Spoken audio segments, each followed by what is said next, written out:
The star director of this 1985 comedy absolutely hated the title song for this movie, but there was no way he dare say no to this legend. That story and more next.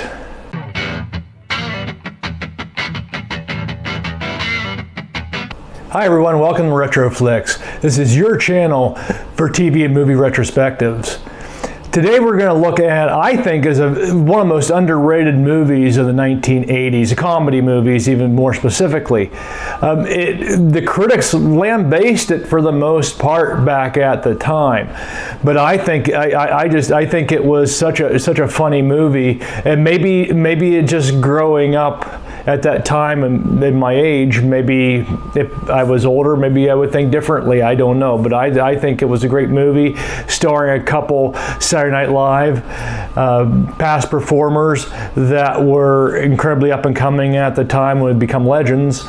And so we're going to dive into that today. This movie, even though it again was criticized pretty heavily for really not being that funny, did moderately well at the box office, and I think it would actually be termed a success. No doubt about it. This movie was released in December of 1985, and did about 77 million total, as it was released in December '85, and then of course went into '86. It did about $77 million in its total run, and that is worldwide receipts, against about a $22 million budget.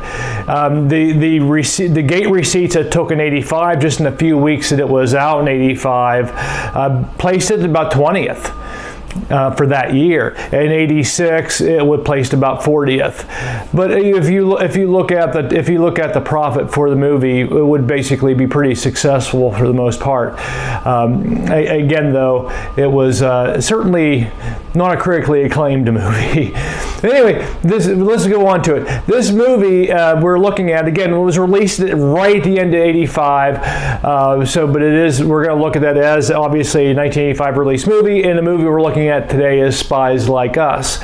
Spies Like Us, tells the story of two men in different spots in the government.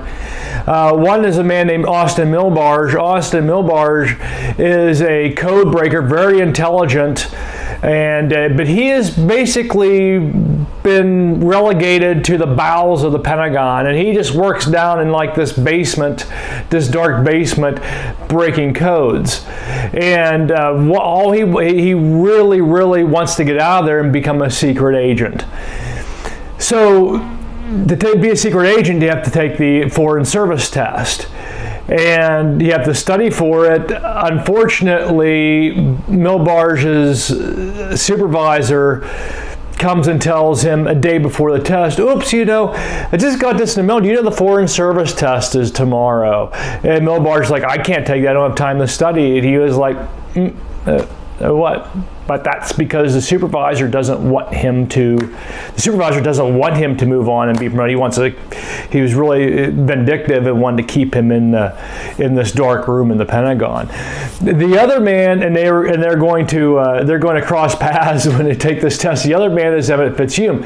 Emmett Fitzhume is just a pencil pusher, in government, and not looked at as somebody that was going to really go far within the government agencies. But he is really kind of more with peer pressure. Those around him, they're goading him to take the Foreign Service Board. Hey, don't you want to have ambition to get out of here? We don't think you do. And actually, he doesn't. He's fine. He goes, hey, my family comes from this type of a position. I'm fine with it. But through peer pressure, he decides to take the Foreign Service. exam. And they meet, and Emmett Fitzhugh and Austin Milbarge meet in there. And again, totally different. And they end up meeting in there and sitting next to one another. You know, Austin Milbarge wants to get out and tries, you know, but he fails. Emmett Fitzhugh doesn't want to be there. And so Emmett Fitzhugh fails, but Austin Milbarge fails because he had no time to study for the test, but Emmett Fitzhugh fails because he tries to cheat, because he doesn't really want to do this anyway. So he's in there trying to cheat. He has a fake broke arm, and comedy ensues in there.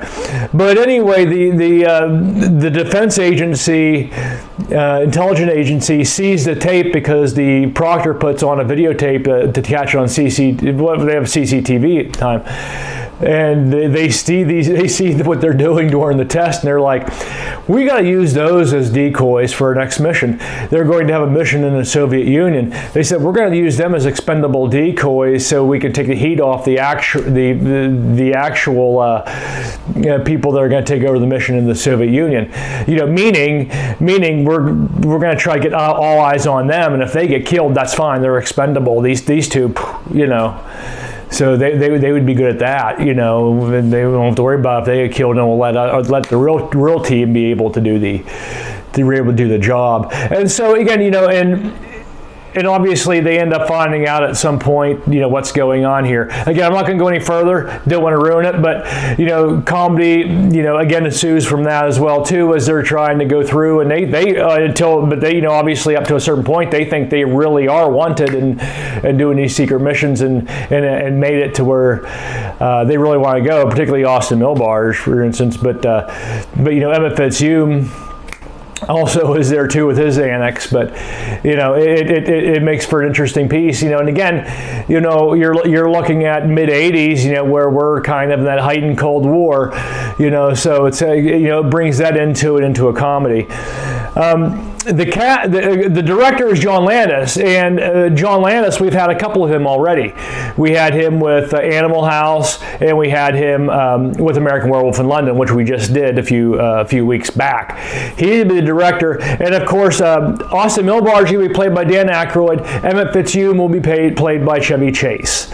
Now, there'll be other ones in here, like Donna Dixon, who actually would become married to Dan Aykroyd, and I think they still are to this day. In it, Vanessa Angel, if you ever seen the movie Kingpin, she played in that, the girl that would go with Woody Harrelson and Randy Quaid in that movie. This was actually her first movie. She played a Russian spy in this as well. Now, this movie was originally it was written by Dave Thomas and Dan Aykroyd. And Dave Thomas from SCTV, he also did a sitcom back in the 90s called Grace Under Fire. If you know him, him and Rick Moranis did a movie called Strange Brew, which we may do in this channel too. That was a great movie from the 80s. So Dave Thomas and Dan Aykroyd wrote this, and it was really a vehicle for Aykroyd and John Belushi. Belushi was really going to play the Emmett Fitzhugh character, but then John Belushi died of a drug overdose in '82. So it kind of got shelved by Universal as the one that first had this, and it kind of got shelved because of that. Then it went in Turnaround. We talked about Turnaround, our very first movie that we did with Back to the Future. So Turnaround means they just get it into like pre-production, but for a variety of reasons, it just stalls, and the studio doesn't really do anything with it, and then it gets shopped around to other studios to see if those studios want to take over, and if they do, they can pluck it there and take it and run with it. And that's what happened with this. It went to Turnaround through Universal, went to Turnaround, and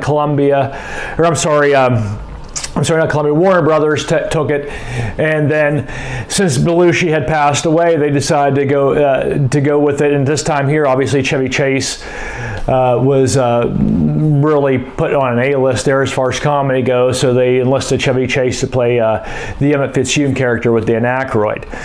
And so, you know, and it went on from there. And interestingly enough, you know, we talked about the song at the beginning of this. There was a soundtrack to this, and they brought out a lead, you know, title song.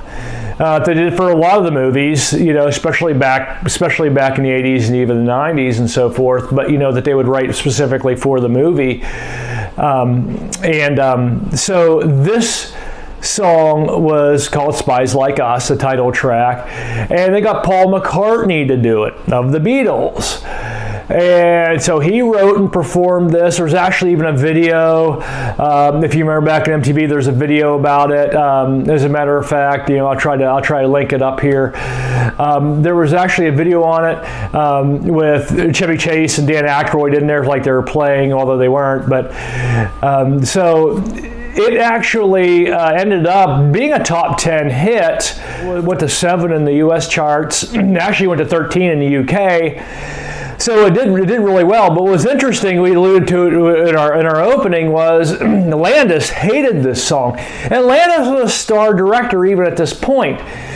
And so he had clout, and typically directors that have clout get what they want. Even with this, you know, the studio could say we want this, this, and this, but the director sometimes they have enough clout, and a studio knows what they have in a director. The director a lot of times gets what they want. And Landis did not like this song at all. But as I just mentioned, it was Paul McCartney of the Beatles. I mean, right, music royalty here. You know, the Warner Brothers one, I could see him probably getting the Warner Brothers, but you don't say no to Paul McCartney. But Paul McCartney says, I'm going to do the title song. Or even the studio goes to him and lists Paul McCartney and says, will you do the title song? He says, yes. How can you turn down Paul McCartney and say, you're not going to do this? Or if he comes up with a song, in this instance, you know, he has actually made the song, wrote it and made it. You know, even though Landis did not like it, you're not saying no to Paul McCartney. So that's really what happened there. Landis just had to do it. I can't say no to Paul McCartney. So they put it in. And again, there was success as a single. It was, interestingly enough, it was not a part of the soundtrack. The other song that was prominent in this movie was Soulfinger by the Bar-Kays. And this song was released in 1967 and actually was a top 5 hit, specifically went to number 3 in the U.S. charts. And again, just like Spies Like Us, but Paul McCartney wasn't on the soundtrack, this one actually wasn't either. And there were several really didn't do anything in the soundtrack really one, but these two here were actually the most popular songs that they put into this. One was written, one was already done, but were not put in the soundtrack. But you know, certainly Paul McCartney's song, again, wasn't original and it did really well. The Bar-Kays, Soulfinger, don't think really moved the needle again back in '86, but certainly it was a really well-known song, though, still, that did very well back when it was released in 1967. So this is a little bit about Spies Like Us. And this is kind of a short one today that I'm doing. This is just a movie that I hadn't thought about. I thought about a few weeks ago of doing. Again, I think was very underrated movie. But this is one here that, as I said earlier in the video, that was actually pretty much panned by the movie community back at the time. But you know, again, I read movie critics. I think it's interesting to do that, but I never ever really take them so much to the gospel to say if they don't like a movie that I won't. And so, you know, I hope that you maybe, you know, will take your time to watch this movie if you haven't, and make up your own mind. And please do, and comment down below, please, and we can talk about this. Where can you find this movie, by the way? It's on Amazon Prime, Vudu, and Apple TV that I know of at this point right now. And those are all for rent. And I think they're about $3 to rent. So if you don't have anything to do sometime, you know, check it out. $3, check it out. And, you know, again, comment down below. Tell us what you think of this movie. And, you know, again, like and subscribe. It really helps the channel. I really appreciate you watching. And until the next time, that's a wrap.